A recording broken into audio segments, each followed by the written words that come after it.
नमस्कार। जय श्री हरि, जय माता लक्ष्मी। स्वागत है आपका युक्त Dwivedi God and nature lover में। आज हम सुनेंगे बृहस्पतिवार संपूर्ण व्रत कथा, साथ ही जानेंगे पूजा के विधि नियम। मानता है कि जो श्रद्धा और विश्वास के साथ इस कथा को सुनता है पढ़ता है, उस पर भगवान विष्णु और माता लक्ष्मी की कृपा बनी रहती है तथा जीवन में सुख, समृद्धि और सौभाग्य का आगमन होता है। यदि आप पहली बार हमारे चैनल पर आए हैं तो चैनल को सब्सक्राइब करें और वीडियो को लाइक व शेयर जरूर करें। अब आइए पूरी श्रद्धा के साथ बृहस्पतिवार संपूर्ण व्रत कथा का श्रवण करते हैं। जय श्री हरि। बृहस्पतिवार व्रत की विधि। इस दिन बृहस्पतिश्वर महादेव जी की पूजा होती है। दिन में एक ही समय भोजन करें, पीले वस्त्र धारण करें, पीले पुष्पों को धारण करें। भोजन में चने की दाल का होना चाहिए, नमक नहीं खाना चाहिए। पीले रंग का फूल, चने की दाल, पीले कपड़े तथा पीले चंदन से पूजा करनी चाहिए। पूजन के पश्चात कथा सुननी चाहिए। इस व्रत के करने से बृहस्पति जी अति प्रसन्न होते हैं तथा धन और विद्या का लाभ होता है। स्त्रियों के लिए यह व्रत अति आवश्यक है। इस व्रत में केले का पूजन होता है। प्राचीन समय की बात है कि बृहस्पतिवार व्रत कथा। प्राचीन समय की बात है कि भारत में एक राजा राज्य करता था। वह बड़ा प्रतापी तथा दानी था। वह नित्य प्रति मंदिर में भगवत दर्शन करने जाता था। वह ब्राह्मण और गुरु की सेवा किया करता था। उसके द्वार से कोई भी याचक निराश होकर नहीं लौटता था। वह प्रत्येक गुरुवार को व्रत रखता एवं पूजन करता। हर दिन गरीबों की सहायता करता था। परंतु ये सब बातें उसकी रानी को अच्छी नहीं लगती थी। वह न व्रत करती और न किसी को एक भी पैसा दान में देती थी। वह राजा से भी ऐसा करने को मना किया करती थी। एक समय की बात है कि राजा शिकार खेलने वन को चले गए। घर पर रानी और दासी थी। उस समय गुरु बृहस्पति साधु का रूप धारण कर राजा के दरवाजे पर भिक्षा मांगने आए। साधु ने रानी से भिक्षा मांगी तो वह कहने लगी, हे साधु महाराज, मैं इस दान और पुण्य से तंग आ गई हूँ। इस कार्य के लिए मेरे पति देव ही बहुत हैं। अब आप ऐसी कृपा करें कि सारा धन नष्ट हो जाए तथा मैं आराम से रह सकूं। साधु रूपी बृहस्पति देव ने कहा, हे देवी, तुम बड़ी विचित्र हो। संतान धन से कोई दुखी नहीं होता है, इसको सभी चाहते हैं। पापी भी पुत्र धन की इच्छा करता है। अगर तुम्हारे पास धन अधिक है तो भूखे मनुष्य को भोजन कराओ, प्याऊ लगवाओ, ब्राह्मणों को दान दो, धर्मशालाएं बनवाओ, कुआं, तालाब, बावड़ी, बाग बगीचे आदि का निर्माण कराओ, निर्धनों की कुमारी कन्याओं का विवाह कराओ, साथ ही यज्ञ आदि करो। इस प्रकार के कर्मों से आपके कुल का और आपका नाम परलोक में भी सार्थक होगा एवं तुम्हें भी स्वर्ग की प्राप्ति होगी। परंतु रानी साधु की इन बातों से खुश नहीं। उसने कहा, हे साधु महाराज, मुझे ऐसे धन की आवश्यकता नहीं जिसको मैं अन्य लोगों को दान देती फिरूं तथा जिसको रखने और संभालने में ही सारा समय नष्ट हो जाए। साधु ने कहा, हे देवी, यदि तुम्हारी ऐसी इच्छा है तो जैसा मैं तुम्हें बताता हूँ तुम वैसा ही करना। बृहस्पतिवार के दिन घर आंगन को गोबर से लीपना, अपने केसों को पीली मिट्टी से धोना, केसों को धोते समय स्नान करना, राजा से कहना वह हजामत करवाए, भोजन में मांस मदिरा का खाना, कपड़े धोबी के यहाँ धुलने देना। इस प्रकार 7 बृहस्पतिवार करने से तुम्हारा सारा धन नष्ट हो जाएगा। जय कर साधु महाराज रूपी बृहस्पति अंतर्ध्यान हो गए। रानी ने साधु से कहने के अनुसार 7 बृहस्पतिवार तक वैसा ही करने का विचार किया। साधु के बताए अनुसार कार्य करते हुए केवल 3 बृहस्पतिवार ही बीते थे कि उनकी समस्त धन संपत्ति नष्ट हो गई।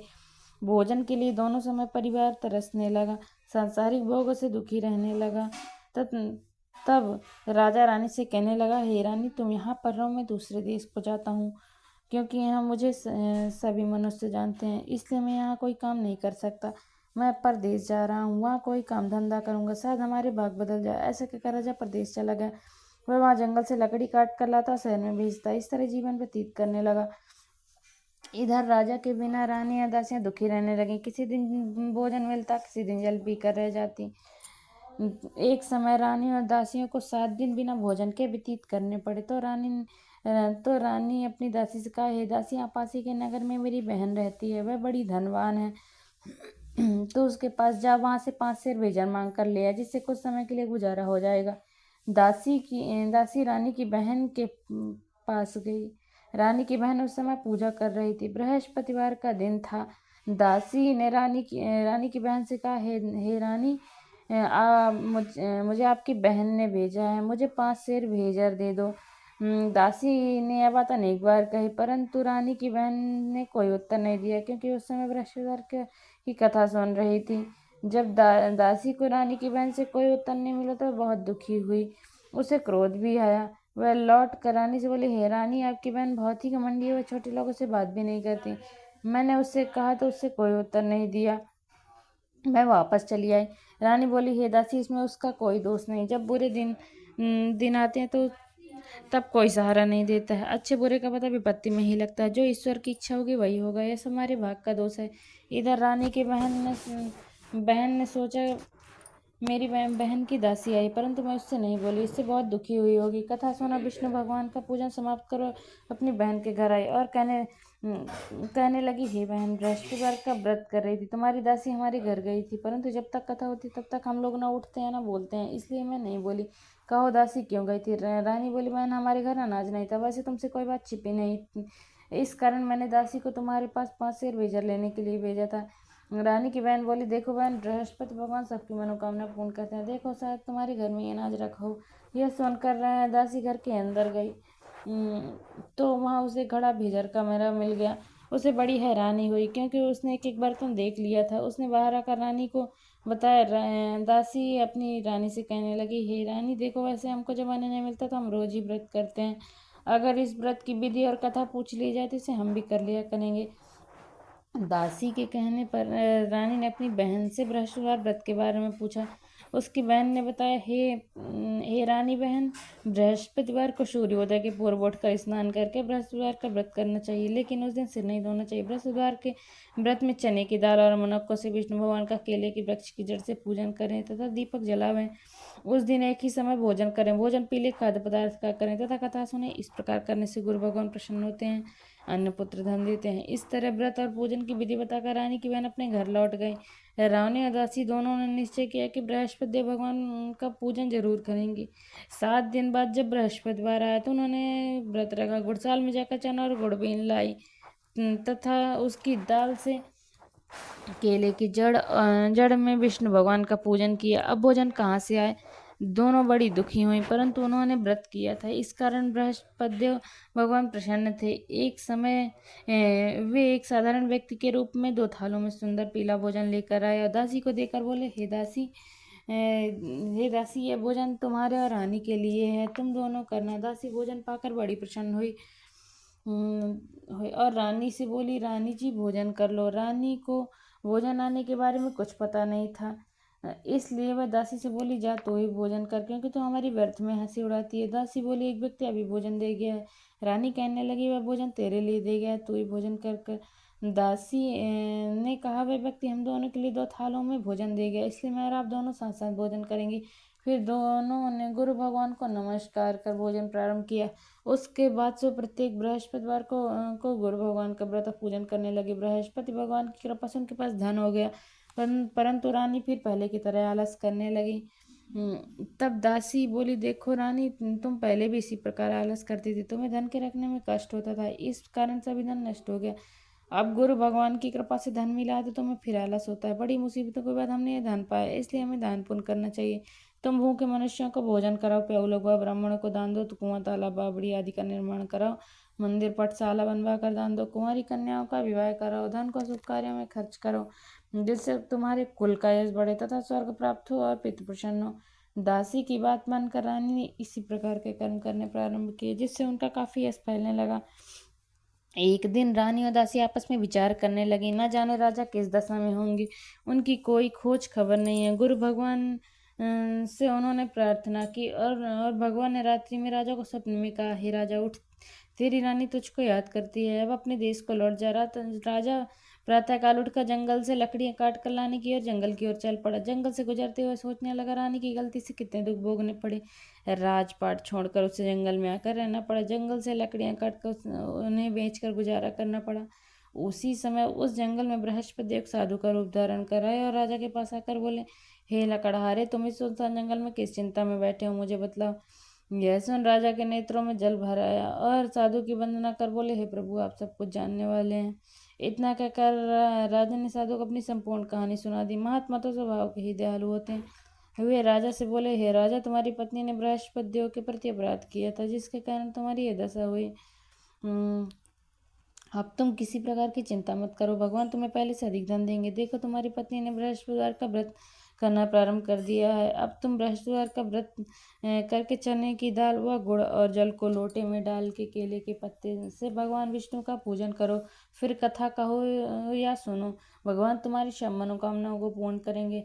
साधु को प्रश्न देकर राजा बोला, हे प्रभु, मुझे लकड़ी बेचकर इतना पैसा नहीं बचता जिससे भोजन करने के उपरांत कुछ बचा सकूं। मैंने रात्रि में अपनी रानी को व्याकुल देखा है। मेरे पास कोई साधन नहीं जिससे समाचार जान सको। फिर मैं बृहस्पतिवार की कौन सी कहानी कहूँ या सुनूं, मुझको तो कुछ भी मालूम नहीं। साधु ने कहा, हे राजा, तुम किसी बात की चिंता मत करो। बृहस्पतिवार के दिन तुम रोजाना की तरह लकड़ियाँ लेकर शहर में जाओ। तुम्हें रोज से 2 गुना धन प्राप्त होगा, जिससे तुम भली भांति भोजन कर लोगे। बृहस्पतिवार की पूजा का सामान भी आ जाएगा। बृहस्पति देव की कथा इस प्रकार है। बृहस्पति देव की कथा। प्राचीन काल में एक बहुत ही निर्धन ब्राह्मण था। उसकी कोई संतान नहीं थी। वह नित्य पूजा पाठ करता था, परंतु उसकी स्त्री बहुत मलिनता के साथ रहती थी। वह न स्नान करती, न किसी देवता का पूजन करती। प्रातः काल उठते ही सर्वप्रथम भोजन करती, बाद में कोई अन्य कार्य करती। ब्राह्मण देवता बहुत दुखी रहते थे। पत्नी को वह समझाती, किंतु उसका कोई परिणाम न निकलता। भगवान के अनुकंपा से एक समय उस ब्राह्मण की पत्नी गर्भवती हुई। 10वें महीने एक सुंदर कन्या को जन्म दिया। निर्धन ब्राह्मण कन्या के जन्म से बहुत दुखी हुआ। धीरे धीरे ब्राह्मण की कन्या बड़ी होने लगी। बचपन से उस कन्या की रुचि भगवान विष्णु की पूजा में थी। वह प्रातः उठते स्नान आदि करके भगवान विष्णु की पूजा करने मंदिर में जाती थी।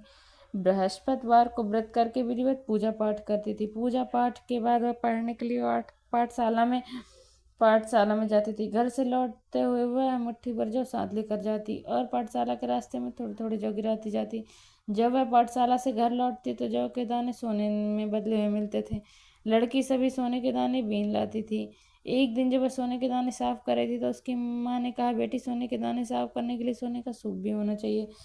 अगले दिन बृहस्पतिवार था। उसने भगवान बृहस्पति देव की पूजा करते हुए प्रार्थना की, हे भगवान, यदि मैंने आपका व्रत विधिवत किया हो तो मुझे सोने का सूप दे दो। भगवान बृहस्पति देव ने उसकी मनोकामना पूरी करने का वचन दिया। पाठशाला से लौटते समय उसे रास्ते में सोने का सूप पड़ा हुआ मिला। घर लौटकर सोने का सूप अपनी माँ को दिखाकर वह सोने के दाने साफ करने लगी।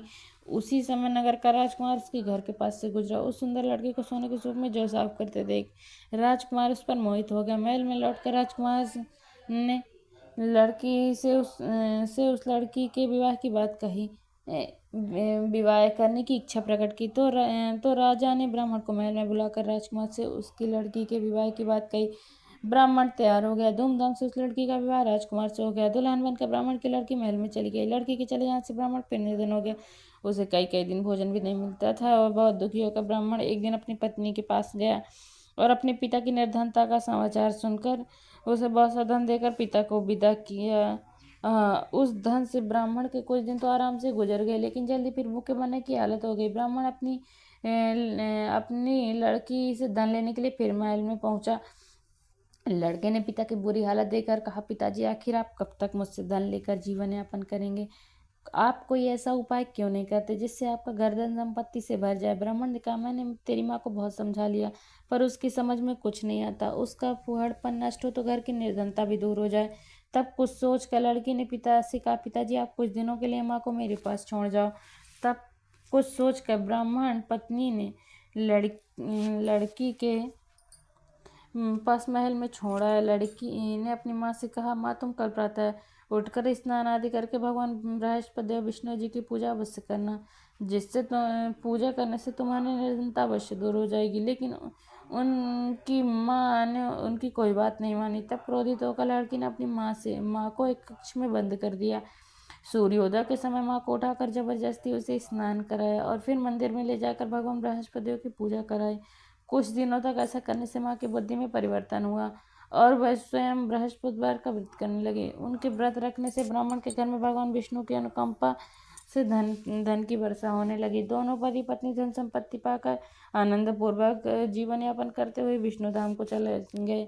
लकड़हारा बने राजा ने उस उन साधु से भगवान बृहस्पति देव की एक कथा सुनकर बृहस्पतिवार का व्रत करके भगवान विष्णु की पूजा की।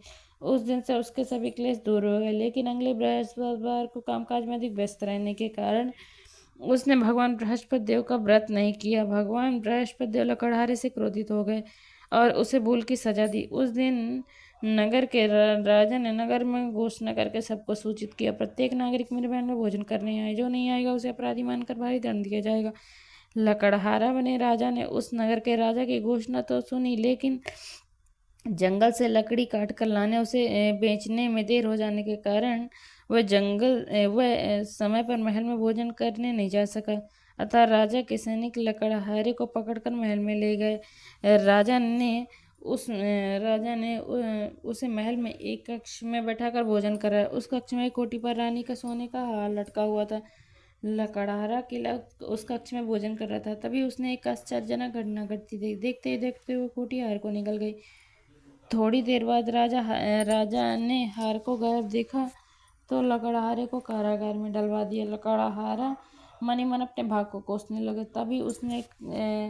तभी उसे जंगल में मिले एक साधु का स्मरण हुआ। थोड़ी देर बाद भगवान बृहस्पति सन्यासी के रूप में उसके सामने प्रकट हुए और कहा, हे लकड़हारे, तूने भगवान बृहस्पति देव की पूजा नहीं की, इसी कारण तुम्हें कष्ट हुआ। लेकिन अब चिंता मत करो, बृहस्पतिवार के दिन कारागार के दरवाजे पर तुम्हें कुछ पैसे पड़े हुए मिलेंगे। उन पैसों से भगवान बृहस्पति देव का व्रत करके उनकी पूजा करोगे तो तुम्हारे सब दुख नष्ट हो जाएंगे। बृहस्पतिवार के दिन दरवाजे पर पड़े मिले पैसे से चने और गुड़ मंगाकर लकड़हारे ने बृहस्पतिवार की कथा कही तो भगवान बृहस्पति देव ने प्रसन्न होकर उस नगर के राजा को सपने में लकड़हारे को कारागार से मुक्त करने को कहा। सुबह राजा ने अपने कक्ष में आकर देखा तो कोठी पर रानी का हार टंगा हुआ था। राजा ने लकड़हारे को मुक्त कर दिया, उसे धन और आभूषण देकर विदा किया। लकड़हारा बना राजा उस नगर से चलकर अपने नगर में पहुंचा तो उस नगर में कोई धर्मशालाएं बाग बगीचे देखकर बहुत प्रसन्न हुआ। राजा ने किसी से पूछा, ये कोई धर्मशालाएं किसने बनवाई? सबने उससे बताया, सब रानी और उसकी दासी ने बनवाए हैं। राजा महल में पहुंचा तो रानी ने उनका भव्य स्वागत किया। तब राजा ने निश्चय किया कि सप्ताह में एक बार तो सभी बृहस्पति देव का व्रत तथा पूजन करते हैं, परंतु मैं प्रतिदिन व्रत किया करूंगा तथा दिन में 3 बार कथा कहा करूंगा। अब राजा हर समय मसाले में चने की दाल बांधे रहता तथा दिन में 3 बार बृहस्पति देव की कथा कहता। कुछ दिनों के बाद राजा को अपनी बहन की याद आई। एक दिन घोड़े पर सवार होकर राजा अपनी बहन से मिलने चल दिया। अभी राजा नगर के बाहर पहुंचे था कि उसने कुछ लोगों को एक शव को ले जाते हुए देखा। राजा को स्मरण हुआ कि आज उसने किसी को बृहस्पतिवार की व्रत कथा नहीं सुनाई।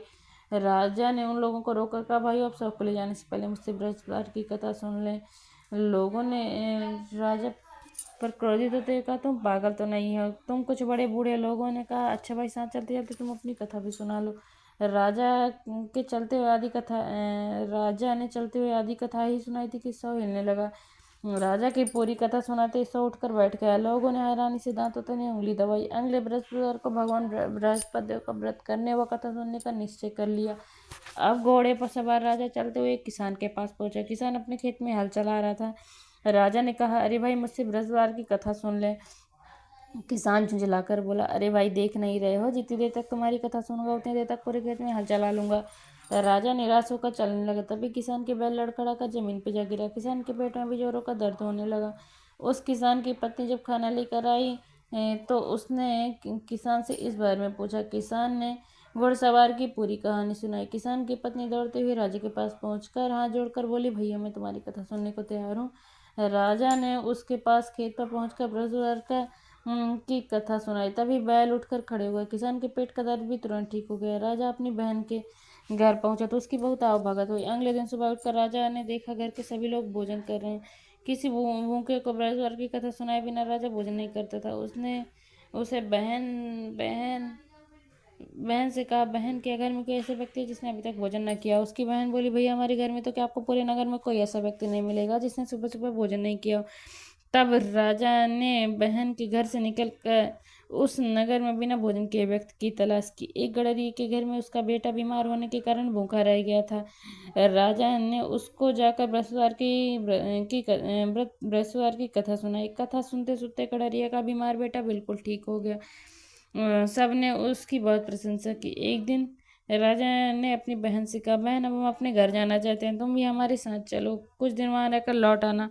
राजा की बहन अपनी सास से पूछा तो सास ने ताने देते हुए कहा, वो मायके जाना तो अकेले जाना, मेरे पोतों पर नहीं ले जाना। तुम्हारे भाई की कोई संतान नहीं है, कहीं तुम्हारी भाभी मेरे पोतों पर कोई जादू टोना ना कर दे। दूसरे कक्ष में बहन की सास की बातें सुनकर राजा दुखी मन से अकेला ही अपने नगर को लौट गया। रानी ने राजा से कहा, आप तो अपनी बहन को साथ लाने की बात कर गए थे, फिर बहन को साथ क्यों नहीं लाए? तब राजा ने दुखी होते हुए कहा, रानी हम निसंतान है, इसलिए इसलिए कोई हमारे घर आना पसंद नहीं करता। रानी ने राजा को समझाया, हे प्राणनाथ, हमें बृहस्पति देव ने सब कुछ दिया है, अब भगवान बृहस्पति देव हमें संतान भी अवश्य देंगे। बृहस्पतिवार को विधिवत व्रत करते हुए राजा रानी ने भगवान बृहस्पति देव से संतान के लिए प्रार्थना की। कुछ दिनों के बाद उन्होंने सपने में दर्शन देते हुए कहा, हे राजन, तेरी मनोकामना अवश्य पूरी होगी। एक सप्ताह बाद ही रानी गर्भवती हुई। 10वें महीने रानी ने एक सुंदर पुत्र को जन्म दिया। राजा रानी जीवन पर्यंत बृहस्पतिवार का व्रत करते रहे। उनके घर में धन की वर्षा होती रही। इस तरह आनंद पूर्वक जीवन यापन करते हुए राजा रानी भगवान बृहस्पति देव की अनुकंपा से मोक्ष को प्राप्त करके सीधे वैकुंठ धाम पहुंच गए। बृहस्पतिवार को विधिवत व्रत करके अनुकंपा से मोक्ष को प्राप्त करके सीधे वैकुंठ धाम पहुंच गए। बृहस्पतिवार को विधिवत व्रत करके जो स्त्री पुरुष भगवान विष्णु की पूजा करते हैं, भगवान उनकी सभी मनोकामनाएं पूरी करते हैं। बोलो बृहस्पति भगवान की जय, बोलो लक्ष्मी नारायण की जय। आप सभी का इस पावन कथा को श्रद्धा पूर्वक सुनने के लिए हृदय से धन्यवाद। भगवान विष्णु और माता लक्ष्मी की कृपा आप और आपके परिवार पर सदैव बनी रहे। आपके जीवन में सुख, शांति, समृद्धि, उत्तम स्वास्थ्य एवं सफलता का वास हो। यदि आपको यह कथा पसंद आई हो तो कृपया वीडियो को लाइक करें, अपने परिवार और मित्रों के साथ शेयर करें और ऐसी ही धार्मिक और प्रेरणादायक वीडियो देखने के लिए Yogita Dwivedi God and nature lover channel को सब्सक्राइब करके बेल आइकन को अवश्य दबाएं। जय श्री हरि, जय माता लक्ष्मी। धन्यवाद। फिर मिलेंगे एक नई कथा के साथ।